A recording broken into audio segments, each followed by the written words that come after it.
Bien, hola, buenas tardes a todos. Soy Lola Gómez, profesora de la Universidad Politécnica de Cartagena y directora de Synergy Nuts, como sabéis. Bien, hoy ya en julio nos queda un poco webinar, nos queda este y otro, pero no queríamos dejar pasar una temática que nos propusieron, que vimos muy interesante y muy adecuada para estos días. Hoy tenemos el placer de contar con Joaquín Torreta. Joaquín es ingeniero de aplicación de Azul. Bienvenido, Joaquín. Creo que es el primer webinar que haces, ¿no? Sí, es el primero, justo iba a decir eso, me estoy estrenando un poco en el asunto. Bueno, pues ya verás que no va a ser el último, porque todo lo que hemos estado hablando hay muchas cosas interesantes. Y Sin bueno, duda. nosotros queríamos hoy hablar del manejo del riego en situaciones extremas, porque realmente rara es la instalación que tiene un agua ideal, que tiene un caudal suficiente y un agua ideal, y cada vez estamos viendo que hay más escasez de fincas y más ganas o más necesidad de cultivar almendro o bueno, lo que se quiera en nuestro caso, almendro en seto. Con lo que, bueno, el saber trabajar con aguas diferentes o con aguas con problemáticas, pues es importante, bueno, pues porque es parte de la agricultura, jugar con las cartas que te tocan. Así que cuando quieras, pues empieza y luego abrimos el turno de debate. Claro, seguro. Bueno, voy a presentar. Ustedes me dicen si se ve bien. Sí, se ve perfecto. Puedes presentar. Bien, perfecto. Bien, como bien decías, en el webinar de hoy voy a hablar un poco sobre el manejo de riego en situaciones extremas. Puntualmente, como vos decías, el manejo de riego con aguas salinas y también el fertirriego con abonos orgánicos, ¿sí? Bueno, comencemos con el riego en aguas salinas. A mí me gusta dar una pequeña introducción porque me gusta, además de tener quizás la solución, tener un poco el contexto y el por qué actuamos como actuamos. Entonces voy a hacer una pequeña introducción en ambos temas por separado y ya después sí voy a entrar en lo que nos concierne a nosotros, que es en el corregir y en el prevenir, ¿sí? Entonces, la mayor parte de los suelos salinos bajo producción no son salinos por cómo están constituidos, sino que se han vuelto salinos por un mal uso del agua, como vemos en este caso. ¿Qué pasa? El agua que nosotros aportamos carga sales, ese agua se evapora o se usa y las sales quedan en el suelo, aumentando de esta forma la concentración, ¿sí? ¿Qué otro problema tenemos nosotros al utilizar aguas salinas? Bueno, muchas de las obstrucciones en los emisores se producen por sales insolubles que vienen en el agua. Como vos bien decías, hoy más que nunca hay peor calidad de agua y dotaciones cada vez más bajas. Entonces, algo por ahí me gusta decir es que hay que hacer agronomía con esto y hacer un poco de ingeniería también. Entonces, es necesario conocer el tipo de agua, ¿sí? Y actuar con estos conocimientos que tenemos. Por eso voy a definir un poco y muy rápido, porque imagino que todos están bastante interiorizados en los conceptos, pero bueno, la salinidad del agua, que es, ¿sí?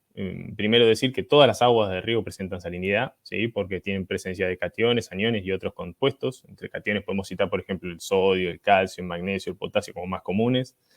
Y entre aniones el cloro, sulfato, el bicarbonato, el nitrato, etc. Ahora bien, ¿cómo se mide esto? Se suele medir con conductividad eléctrica y las unidades que vamos a utilizar son 16 en metro y sus variantes, milimos centímetros y sus variantes, etc. ¿Cómo se hace? Bueno, se aplica una corriente eléctrica entre dos electrodos y cuanto mayor es el contenido de sales, mayor va a ser la conductividad eléctrica. Esto, simplemente introducción, pero ¿qué implicancia tiene esto? ¿Sí?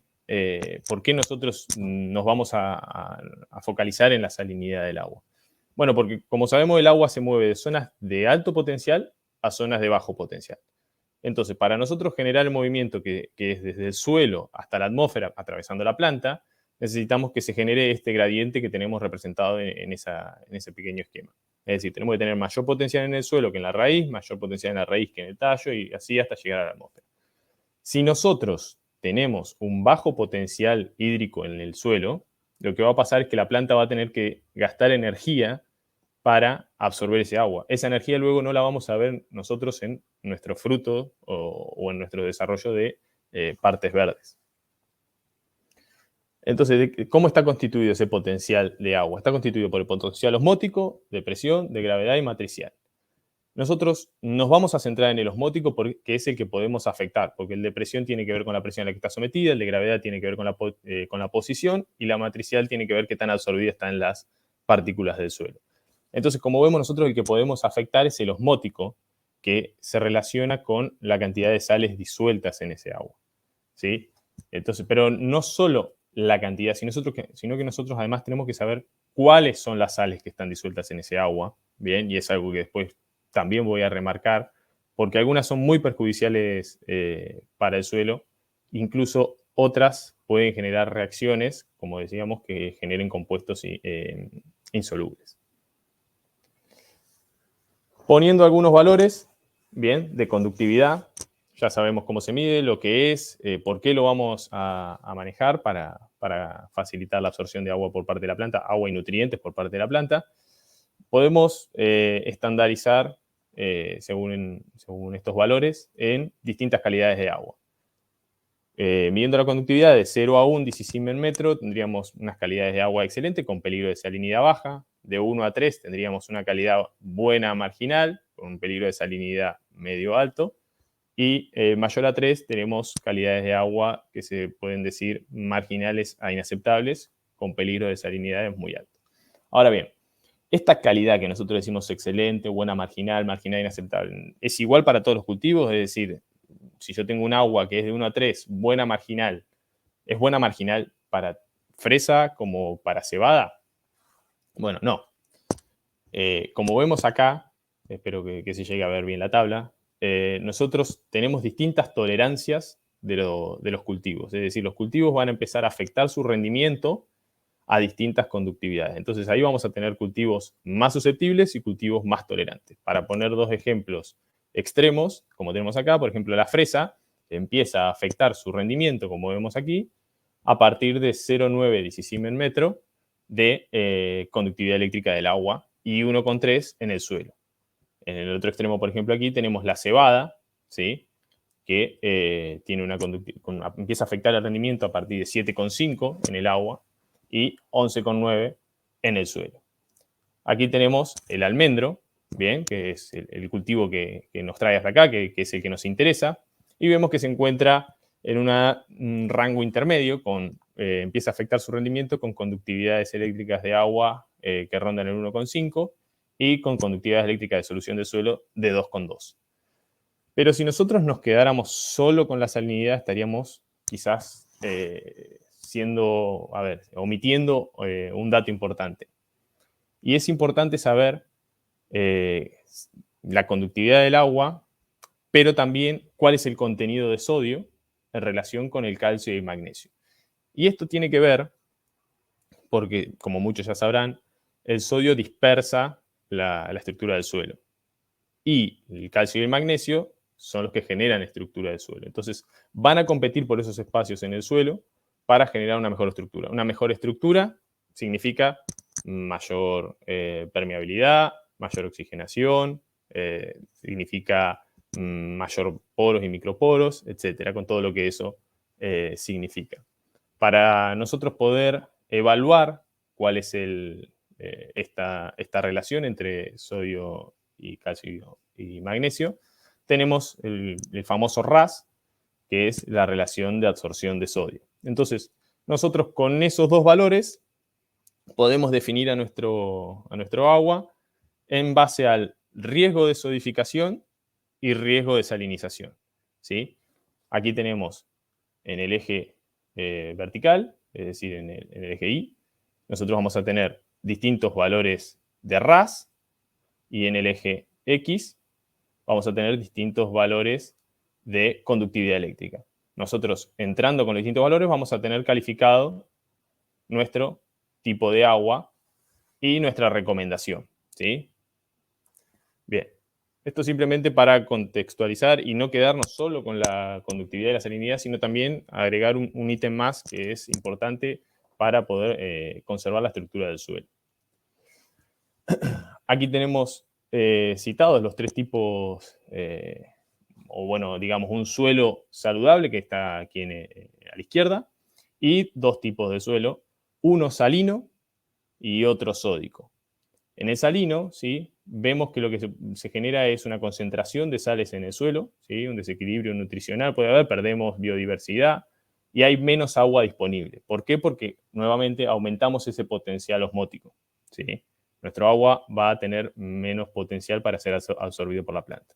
En el suelo sódico, casi todas las sales han sido desplazadas y se han sido reemplazadas por sodio. Entonces vamos a tener un suelo muy compacto, que bueno, ahí no sé si se llega a ver, pero hay agua que casi no drena, es casi impermeable. Entonces, los suelos sódicos son en general bastante más complicados de manejar, ya hay que aplicar enmiendas. Bueno, eso es para otro webinar. Pero quería diferenciar entre esto de salino, sódico, RAS y conductividad eléctrica. Ahora bien, nosotros vamos a trabajar con goteo, ¿sí?, en almendro, y contamos con ciertas ventajas para estas condiciones, digamos. ¿Cuáles son las ventajas? Bueno, el goteo permite riego con aguas más salinas. Más salinas que ¿quién? Que el riego por inundación y que el riego por aspersión.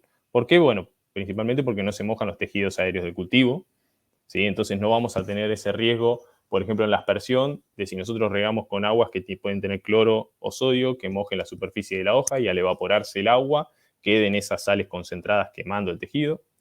Porque permite riegos frecuentes. Nosotros con el riego por goteo regamos frecuentemente, entonces lo que vamos a terminar haciendo es que ese agua que nosotros aportamos desplaza las sales hacia afuera del bulbo y las termina dejando lejos de la zona de raíces, que es lo que vemos aquí. ¿Sí? Nosotros aquí tenemos un emisor donde se empieza a depositar el agua. Tenemos una zona muy lavada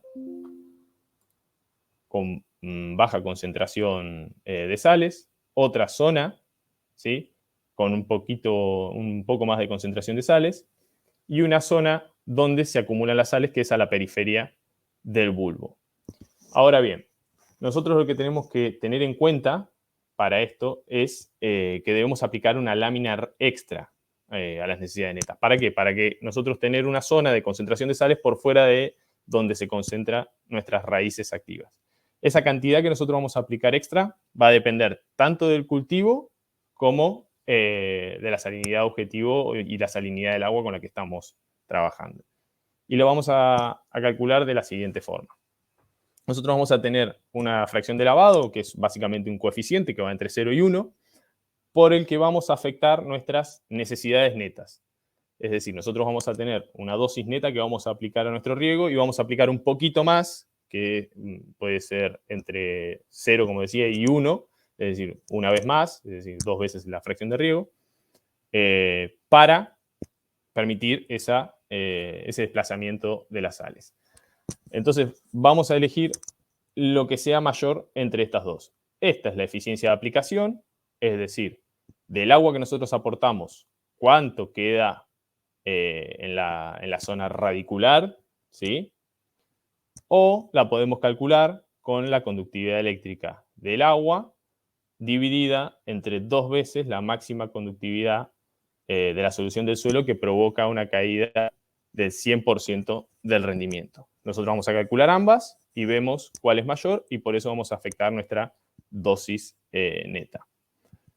Importante, para esto debemos contar con un buen drenaje, ¿sí? Por eso de nuevo recargo en lo que era el RAS y no dejar que nuestro suelo se compacte. También es importante contar con buenas estructuras de drenaje en la parcela. Bien, entonces vamos a lo que verdaderamente vinimos, ¿no? O sea, me tomé 14 minutos para hacer una presentación, vamos a la parte de cuáles son los riesgos en la tubería. Bien, zonas con alta evaporación trabajando con agua salina pueden generar compuestos insolubles. ¿Por qué? Porque se evapora ese agua, fíjense que hablamos siempre lo mismo, se evapora ese agua y se concentran las sales, se concentran los carbonatos, se concentran los sulfatos y pueden generar obturaciones, ¿sí? Uno de los grandes problemáticos en esto de las sales, y más que nada en las sales con pH alto, que podemos encontrar aquí por el sur de España, carbonato de calcio, ¿bien? Pueden aparecer en aguas con pH por encima de 7,5 y más de 130 miligramos litro de carbonato. También puede haber, aunque menos frecuente, por ahí precipitaciones de hidróxido férrico con aguas que tienen hierro por encima de 0,2 miligramos litro y nuevamente con pH mayor a 7,5. Entonces esto ya nos va dando un poco una idea de hacia dónde hay que apuntar los cañones. Otro de los riesgos es que nosotros vamos a trabajar con agua que ya tiene sales y le vamos a agregar otros sales u otros ácidos o lo que vayamos a aportar nosotros como fertilizante. Entonces estos fertilizantes pueden reaccionar con los compuestos del agua, ¿sí? Por ejemplo, los abonos fosfóricos pueden reaccionar con el bicarbonato cálcico del agua formando fosfato cálcico. Entonces, si nosotros fuésemos a corregir el pH con ácido fosfórico y nosotros tenemos alto contenido de bicarbonatos cálcicos, no sería recomendable superar la dosis de 0,5 centímetros cúbicos litro porque podríamos tener esta reacción entre fósforo y calcio. Entonces, ¿qué vamos a intentar nosotros como medida preventiva para evitar esta reacción? Obviamente, acidular el agua de riego, ¿bien? Para evitar esta reacción con calcio y magnesio. ¿Qué es lo recomendado a nivel teórico y demás? Ácido nítrico, pero en la práctica es costoso, entonces en general se puede llegar a optar por sulfúrico o fosfórico, según el caso, según la zona, según el país. Y una de las cosas que se suelen recomendar es esto de hacer la prueba del vaso, es decir, probar el fertilizante en la concentración que se quiere utilizar, el agua que nosotros tenemos, corregir el pH y ver si reacciona o no. Es un experimento empírico que da resultados antes de inyectarlo en la línea de riego. Tengamos en cuenta que una tubería que se obtura no significa menor uniformidad de riego, no significa gasto en desobturarla, no significa en el peor de los casos gastos en reemplazarla. Por eso siempre en esto, en trabajar con aguas difíciles, es muy importante el tema de más importante prevenir que curar, sin duda. Ahora bien, en ASUD nosotros tenemos un manual de prevención y tratamiento ante obturaciones que al final de la presentación voy a dejar el código QR para que lo puedan descargar de manera gratuita. Y básicamente nosotros citamos 3 tipos de tratamiento preventivo que se van a diferenciar entre sí por la frecuencia en la que se controla el agua. Y 2 tratamientos de choque que se van a diferenciar según el grado de obturación que tengamos. Entonces, el tratamiento preventivo 1 siempre va a ser así. El preventivo 1 es más recomendado que el 2 más que el 3, y de choque 1, bueno, va a ser según no dejar llegar hasta ese grado de obturación para no tener que aplicar ni el 1 ni el 2. Pero bueno, el tratamiento preventivo 1, nosotros vamos a aplicar ácido corrigiendo el pH hasta un valor de 6,5 durante el tratamiento de riego. Bien. En el preventivo 2, nosotros también lo vamos a hacer durante todos los riegos, pero sobre el final de nuestro riego para no dejar un pH elevado en el agua que puede llegar a quedar en la tubería. En el preventivo 3, lo vamos a hacer cada 3 o 4 semanas, por ejemplo, ¿sí? Vamos a aplicar el ácido llevando el pH a 4 o a 5, ¿sí? Por ahí en ese intervalo, los últimos 20-25 minutos del riego. Y luego vamos a realizar un lavado, ¿sí? Para arrastrar todos los precipitados que pueda llegar a haber. Los tratamientos de choque, como decía, es cuando se detecta ya tuberías obturadas, ¿bien? Y vamos a llevar a pHs más bajos todavía, ¿sí? Vamos a dejarlo representado acá. Ahora entramos a ver la obturación para que quede bien claro. Vamos a hacer, por ejemplo, el tratamiento preventivo 1. Acá se ve bastante bien esquematizado. El tiempo de riego son 120 minutos y el tiempo de inyección 120 minutos. Es decir, controlamos durante todo el tiempo de riego. Acá vemos los 2 tipos preventivos y el tratamiento de choque. De nuevo, tenemos un tiempo total de riego de 120 minutos, ¿sí? Donde en el preventivo 1, por ejemplo, tenemos 90 minutos de preaplicación, 10 minutos de inyección y 20 minutos de post-inyección. En el preventivo 3 es similar, 80 minutos de preaplicación, aplicamos durante 20 minutos y después 20 minutos de post-inyección.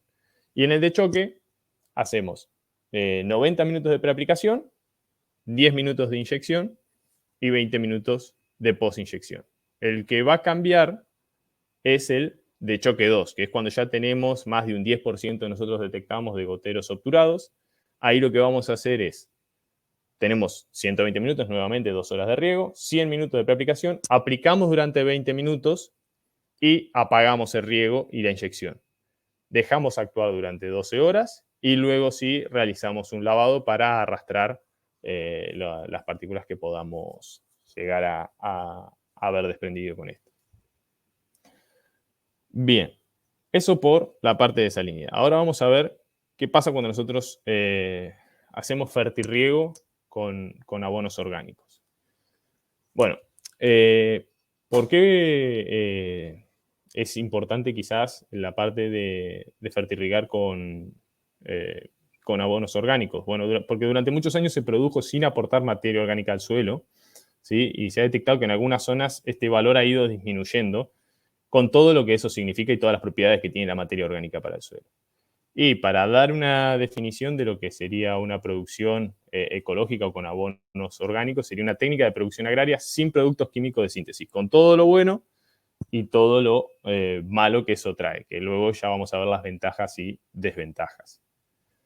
Entonces, ¿qué pasa con los fertilizantes orgánicos? Los nutrientes, en este caso, no son como los fertilizantes inorgánicos, no son sales. Estos nutrientes están enlazados en una matriz formando parte de partículas, digamos, de moléculas orgánicas. Entonces, primero, no son tan solubles, ¿sí? No son tan solubles como las sales que fueron pensadas para disolverse en agua. Y segundo, que deben transformarse en el suelo gracias a los microorganismos, es decir, deben mineralizarse poco a poco para ir liberando los nutrientes que contienen. El verdadero interés de esto es que estos fertilizantes van incorporando materia orgánica en el suelo y eso va incrementando la salud del suelo y la fertilidad del suelo. ¿Qué más podemos decir?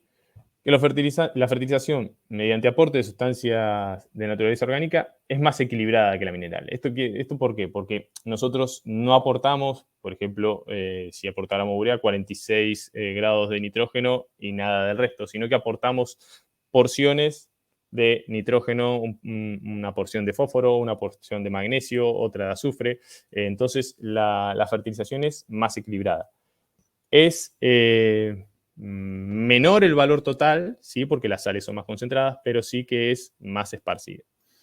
Además, podemos decir que el aporte de nutrientes se hace de manera gradual porque se va liberando por esto que decíamos de la mineralización, ¿bien? Que no es como las sales que en la mayoría de los fertilizantes está rápida o moderadamente disponible el nutriente para la planta. Y lo que hacemos con esto es que nosotros, al fin y al cabo, lo que tratamos de hacer es o incrementar el nivel de materia orgánica de nuestro suelo o mantener un balance año a año, ¿bien? Entre esto y los aportes de enmienda orgánica. ¿Qué tipo de fertilizantes líquidos tenemos nosotros orgánicos y cuáles son por ahí con los que nosotros vamos a trabajar? Bueno, si bien hay varios, podemos nombrar los que vienen provenientes del humus, como los ácidos fúricos y húmicos, extracto de alga, extractos líquidos de vermicompuesto, estiércol de animales, etcétera, etcétera. ¿Sí? ¿Y qué ventajas traen? Bueno, como decíamos, van reponiendo la materia orgánica. Y la materia orgánica nos va a mejorar la estructura del suelo, nos va a aumentar la capacidad de intercambio catiónico, nos va a aumentar la retención de agua, va a mejorar la aireación del suelo, va a aumentar nuestra microfauna del suelo y va a aumentar la capacidad buffer del suelo, es decir, va a tener más resistencia a cambios de pH. Pero por otro lado, ¿qué desventajas tenemos al trabajar con estos compuestos? Básicamente que no fueron diseñados para trabajar como fertilizantes en equipos o en sistemas de riego por goteo. Entonces, no son sales y van a tener baja solubilidad. Bien. Además, puede haber partículas sólidas. Todo va a venir de lo mismo, de que no fueron diseñados para ser fertilizantes o no fueron diseñados para ser utilizados en nuestros sistemas como nosotros conocemos. Entonces, se pueden generar obstrucciones. ¿Y cómo nosotros vamos a prevenir? Y esto también, obviamente, es importante para el tema anterior de aguas con alta salinidad, pero creo que acá toma vital redundancia y es que filtración y control, tecnología y buen diseño. Aquí tenemos una pequeña instalación de riego con su cabezal, su equipo de fertirriego, su equipo de filtrado, y hemos marcado 8 ítems en los que nosotros deberíamos centrarnos para evitar tener problemas utilizando abonos orgánicos. El primero, tener filtración a la salida de los tanques de abono. Bien, esto es importante para evitar que partículas de gran tamaño puedan ingresar en nuestro sistema de inyección, ¿sí? Puedan generar obturaciones en el sistema de inyección. El segundo, tener un buen sistema de filtrado, ¿sí? un buen filtrado previo a las líneas emisoras, un filtrado que nosotros siempre recomendamos de anillas, ¿sí? El tema de la malla con los abonos orgánicos es que a veces pueden generarse como unas películas que son difíciles de limpiar. Esto no ocurre con las anillas y su filtración 3D. Y tener bien dimensionado el filtrado en cuanto a tamaño y en cuanto a dimensión de filtrado. Nosotros, por ejemplo, no recomendamos por debajo de 130 micras, independientemente del gotero por ahí que estemos trabajando a campo, más a nivel orgánico. El tercer ítem, que la inyección del agua con fertilizante se debe hacer antes de los filtros, es decir, aguas arriba de los filtros para aprovechar que los filtros nos retengan partículas que pueden haber pasado las medidas de control anteriores o que se pueden haber generado después. Bien, entonces, a veces uno cuesta instalar esto con algunos instaladores y demás, pero de a poco esto ya se va volviendo asiduo y se empiezan a ver instalaciones donde la inyección de agua con abono orgánico e inorgánico se realiza aguas arriba de los filtros. El cuarto punto es el control de pH, ¿sí? En valores ligeramente ácidos. Por dos cosas. Porque si nosotros después vamos a trabajar con cloro para oxidar algunos compuestos de materia orgánica, valores muy básicos del agua pueden inactivar el cloro. Y segundo, porque nosotros si vamos a trabajar con aguas no tan buenas como las del ejemplo anterior, podemos tener esto que pasaba, que a partir de pH 7 podíamos tener precipitaciones de compuestos del agua, de sales del agua, y que puedan llegar a interaccionar también con la materia orgánica. El quinto punto es tener agitadores en los tanques de mezcla. Puede ser un soplador, un agitador, pero bueno, es importante que eso esté y que esté bien dimensionado para poder mantener solubles las mezclas en los tanques de abono. El sexto, bueno, es tener tecnología instalada en campo, ¿sí? Que nuestros emisores sean de buena calidad, ¿sí? Que tengan capacidad antiobturante y autolimpiante, ¿sí? Que el diseño sea bueno, es decir, que nosotros podamos tener colectores de limpieza bien dimensionados para poder generar la velocidad necesaria para poder limpiar nuestras líneas. El séptimo punto es respetar los tiempos post-abonado, ¿sí? Que tienen que ser como un mínimo igual al tiempo de avance, es decir, el tiempo que llega el agua desde el cabezal hasta el último emisor, para poder dejar la línea sin restos orgánicos. Y el octavo es de control y es estar atento, ¿sí? A las lecturas del manómetro y el caudalímetro, ¿bien? Para poder detectar posibles obturaciones incipientes. Es decir, aumentos en la lectura del manómetro, si nos aumenta la presión en el manómetro, quiere decir que se nos están empezando a obturar algunos goteros, al igual que bajas en la lectura del caudalímetro. Y aquí también en Azul tenemos nuestras recomendaciones, ¿sí? De prevención y tratamiento ante obturaciones cuando trabajamos en orgánico. Bien, en este caso vamos a tener nuevamente 3 tipos de tratamiento preventivo que van a ser similares a los anteriores en la dinámica, es decir, cuánto tiempo voy a aplicar y qué concentraciones, y 2 tratamientos de choque. Bien. Importante ahí que dejé en consideraciones, ¿sí? Que también están detalladas en el manual. Se debe realizar una limpieza mecánica antes y después del tratamiento. Bien, si vamos a aplicar cloro, cuando vamos vamos detectando algunas cosas, algunas obturaciones, es importante luego realizar una limpieza, es decir, arrastrar esas partículas para no dejarlas en la tubería. No aplicar cloro peróxido con fertilizantes porque pueden llegar a reaccionar. También añadir al cloro, esto más que nada en los tanques, sí, añadir el cloro peróxido al agua y no al revés, para esto mismo también evitar reacciones. Asegurar la limpieza de la tubería finalizado el tratamiento, similar al punto 1. Esto que les comentaba del pH, mantenerlo entre 6 y 7 para aumentar la acción oxidante del cloro. Si vamos a ir corrigiendo pH, ¿sí? Tenemos que tratar de inyectarlos con una distancia de 3 metros para evitar posibles reacciones. Y todos los controles, ¿sí? Los controles de concentración se van a realizar en el emisor más alejado. Es decir, ese va a ser el punto de control, el último gotero al que le llega el agua. Entonces, el preventivo 1, ¿sí? Que va a ser control continuo en todos los riegos, parecido a lo que hacíamos antes. El preventivo 2 va a ser parcial en todos los riegos, es decir, durante 15 minutos. El preventivo 3, cada 2 o 3 semanas, durante 45 minutos. Y ya entramos en los tratamientos de choque, que es cuando empezamos a detectar obturaciones, ¿bien? Que vamos a aplicar también durante 45 minutos, una concentración obviamente más elevada en el cabezal y vamos a tener una concentración más elevada en el punto de control. Y en el de choque 2, que ya cuando tenemos por encima del 10% de los goteros obturados, vamos a aplicar el tiempo igual que el tiempo de avance, es decir, el tiempo que tarda el agua del cabezal, repito, hasta el último emisor, vamos a aplicar ahí y vamos a dejar actuar. Entonces, aquí nuevamente lo tenemos esquematizado, ¿sí? Tratamiento preventivo 1, tiempo total de riego 120, inyectamos agua con cloro peróxido durante todo el riego con una concentración muy baja que evite el desarrollo de esto, de microorganismos y demás, pero que no nos afecte nuestro fertilizante orgánico.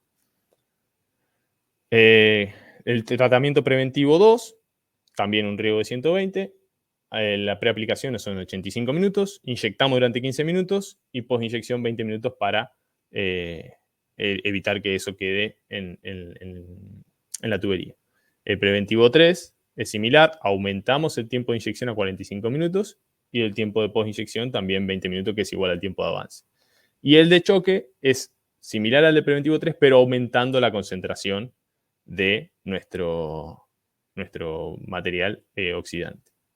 Y por último, el de choque 2, lo que vamos a hacer es similar al de choque 2 de aguas con sales. Bien, vamos a aplicar el riego durante 100 minutos, por ejemplo, y aplicamos durante los últimos 20 minutos, es decir, el tiempo de avance del agua con peróxido, y lo dejamos actuar 12 horas y luego limpiamos. Bueno, eso fue un poco cómo trabajar con aguas, digamos, en situaciones extremas, con aguas salinas y fertirriego orgánico. Ahí está el QR para que puedan escanearlo y puedan bajarse el manual. Y bueno, también hay un pequeño Excel donde se puede calcular cuáles son las dosis a aplicar según el ácido que tienen y el grado de obturación que tienen, para, digamos, tener una receta a la carta en base al ácido que se tiene, el agua y las condiciones, etcétera, como obtener una receta personalizada. Estaba viendo si funcionaba, digo, voy a ver si me funciona a mí. Digo, sí, funciona. Digo, a probarlo en directo. Yo lo había chequeado, pero bueno, está bien que lo hayas chequeado. No, porque digo, a lo mejor por la presentación o por la... Sí, voy a ver que vaya bien, por no sea que alguien... Pues la verdad que es muy interesante, Joaquín, me ha gustado mucho y es que es muy necesario tener este conocimiento. Bueno, abrimos el turno de preguntas. Por favor, si tenéis alguna pregunta, formulárnosla por el chat y se la hacemos a Joaquín. Y a mí me genera la duda de si en el almendro, aparte de lo que has puesto, tenemos algún condicionante especial o podamos hablar de utilizar fracciones de lavado. Sabes tú que a veces cuando se utilizan aguas de mala calidad se juega mucho con fracciones de lavado. En almendro, que es un poco dentro de la plataforma al final, por si alguien nos está viendo que no esté acostumbrado, nosotros es una plataforma de frutos secos en seto, sobre todo almendro, y aunque damos generalidades que sirven también, por supuesto, para el almendro, Joaquín, ¿tú sabes si hay algo específico en ese sentido? No, a ver, a nivel generalista se utiliza una fracción de lavado que va a ser un poco más que la dosis neta que viene calculada ya por los requerimientos, por la eficiencia de aplicación, etcétera, etcétera. ese K que yo mostré en la diapositiva aplica para casi cualquier cultivo y las variables que va a tener, al fin y al cabo, son la conductividad eléctrica del agua que nosotros tenemos, que si nosotros tenemos una conductividad eléctrica muy buena, nos va a dar un valor extra muy, muy bajo de lavado de sales. Y si nosotros tenemos un cultivo muy, muy tolerante, en este caso no es el caso del almendro, pero es simplemente para explicar la ecuación, también nos va a dar un valor muy, muy bajo. Es simplemente eso. Ujú. Y bueno, y también en cuanto a la microbiología que tengamos dentro del agua, aparte de ese equilibrio que has hablado, de que tengamos E. coli o de que tengamos alguna problemática de estas que se da mucho en aguas regeneradas, ¿lo tenéis en cuenta de manera específica? Claro, bueno, todo el tratamiento que nosotros recomendamos con peróxido de cloro es para controlar eso, básicamente, es para controlar los microorganismos que se desarrollan finalmente en la materia orgánica, porque ese es el principal problema. Más allá de que la materia orgánica y el abono orgánico es bastante insoluble y pegajoso y demás y pueda llegar a obturar, el problema es cuando empiezan a proliferar colonias de microorganismos. Entonces, para eso son las aplicaciones de cloro y peróxido. ¿Y esto habéis visto cómo afecta a las colonias microbiológicas que tenemos en el suelo? Porque al final esto va a ir al gotero, va a limpiar el gotero y va a caer al suelo. Y a lo mejor estamos desarrollando nosotros, estamos aplicando microorganismos para el desarrollo de la microbiota y con este lavado nos vamos ¿les va a afectar o no? A ver, nosotros trabajamos en unas concentraciones muy bajas y concentrados en el agua de riego. Cuando eso cae al suelo, la concentración se disminuye aún más. Entonces, el accionar sobre la microfauna del suelo no es tan relevante. Puede llegar a afectar, no te digo que no, pero no es tan relevante como la acción que tiene en la tubería, porque al fin y al cabo lo que nosotros buscamos es que accione dentro de la tubería cuando ya está más concentrado en el agua. Una vez que cae al suelo y se expande y demás, la concentración disminuye aún más. Uh-huh. ¿Y tú crees que llegaría un momento, o ya lo habéis probado, en que estas estrategias se podrían automatizar? ¿O hay que estar...?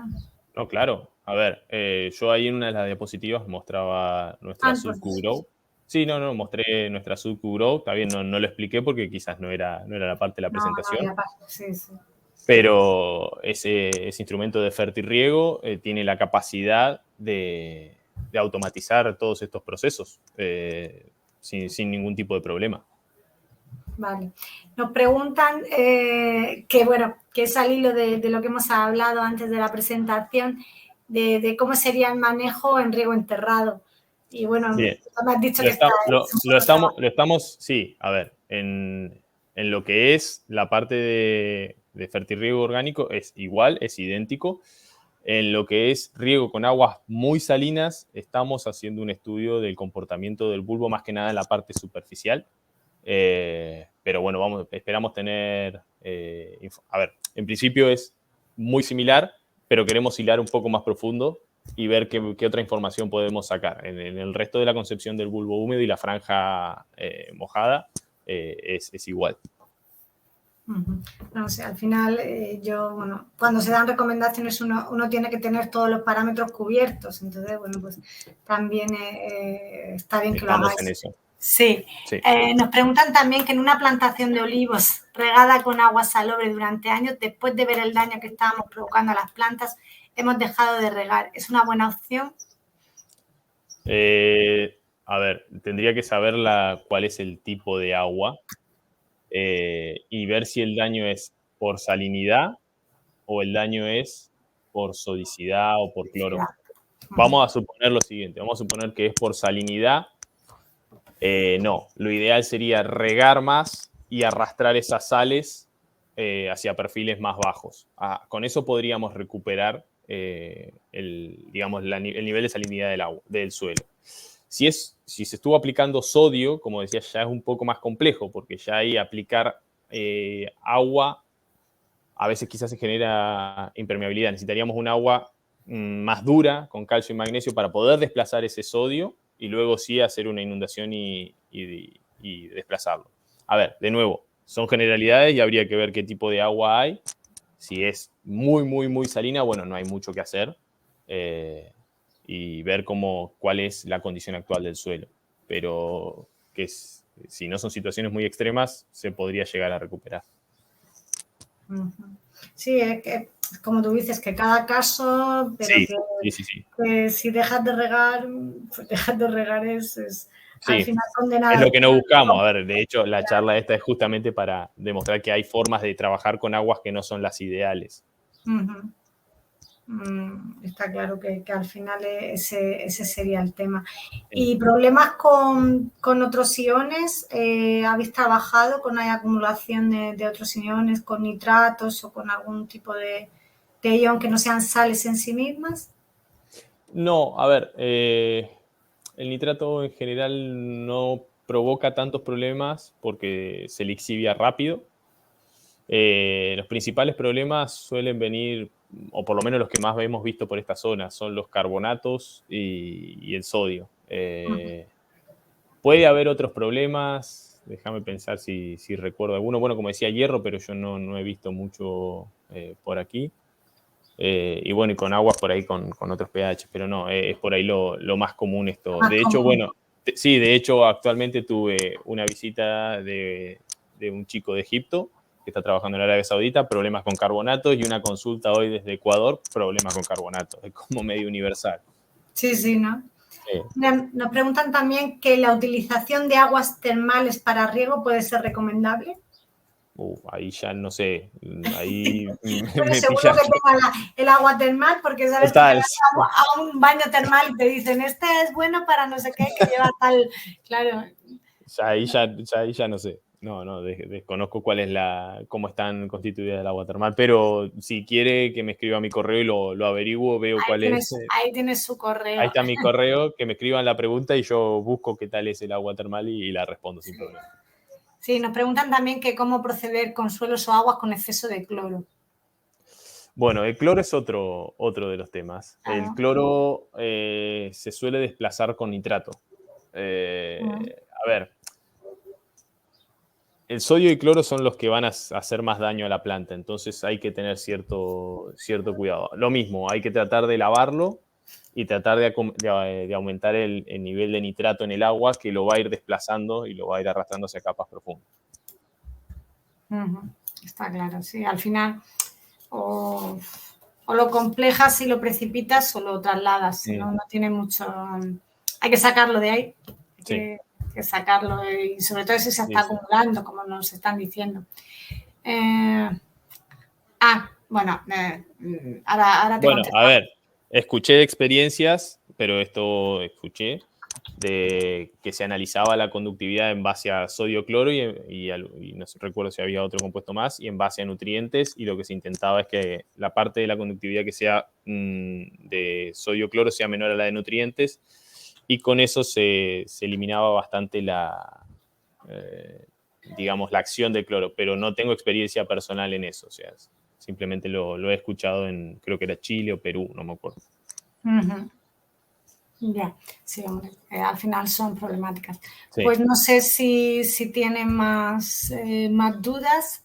Si no, bueno, yo creo que Joaquín ha quedado muy claro, y aparte es que son problemáticas muy puntuales, dices, muy puntuales, y es que son las mismas en todo el mundo más o menos: salinidad, carbonatos, cloruro, y que bueno, que como tú dices, que veamos que es posible y que realmente, bueno, pues aparte que vamos a esto, cada vez hay menos agua dulce buena y más gente para comer, con lo que habrá que producir con lo que tenemos, con las cartas que tenemos. Exacto. Pues si no tenemos más preguntas, de todas maneras, como tú dices, ahí tienen mi correo sin problema. Y bueno, nosotros también tenemos abierto el correo de Synergy Nuts, y os podéis unir, como está poniendo María, a la comunidad de Slack. Es una comunidad técnica en la que, bueno, pues resolvemos las dudas que nos vayáis planteando, y que muchos técnicos, como en este caso Joaquín, está, bueno, como dice, participa como experto en riego, con lo que le podéis preguntar también estas dudas por ahí. Más que nada porque preferimos generar la comunidad para que todos puedan participar y que, bueno, y que si hay otras opiniones o si esa problemática la tiene más gente, pues se pueda ser más global, más universal, ¿de acuerdo? Pues nada, Joaquín, muchísimas gracias, un placer. Bueno, el placer es mío. Sí, he aprendido mucho, que yo siempre me gusta aprender. Espero que me convoquen de nuevo. Sí, no tengas duda, tiraremos de ti. Yo creo que hemos quedado todos muy contentos, que nos está viendo y nosotros. Y nada, y os emplazamos a un próximo webinar, hablaremos de comercialización de almendra, posiblemente la semana que viene, y esperamos contar con vosotros porque es también muy interesante. Hay que producir, pero hay que saber cómo se vende, que al final es lo que da la rentabilidad de las explotaciones. Pues nada, muchas gracias a todos y nos vemos en una próxima cita. Hasta luego. Bueno, nos vemos. Adiós. Gracias.